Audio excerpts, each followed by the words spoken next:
Kozhikode medical കോളേജിൽ നിന്നും പ്രിൻസിപ്പലായി വിരമിച്ച ഡോക്ടറെ വകുപ്പ് മേധാവിയാക്കി പുനർനിയമനം നൽകി സർക്കാരിന്റെ വിചിത്ര ഉത്തരവ്.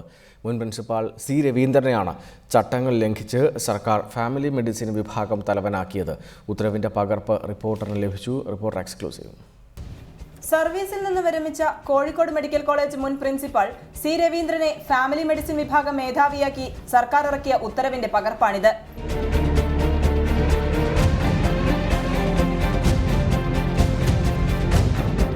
ഫാമിലി മെഡിസിൻ തലവനായി നിയമിക്കാൻ നിലവിലെ സാഹചര്യത്തിൽ യോഗ്യത നേടിയ ആരും തന്നെ ഇല്ലെന്നാണ് സർക്കാർ വാദം.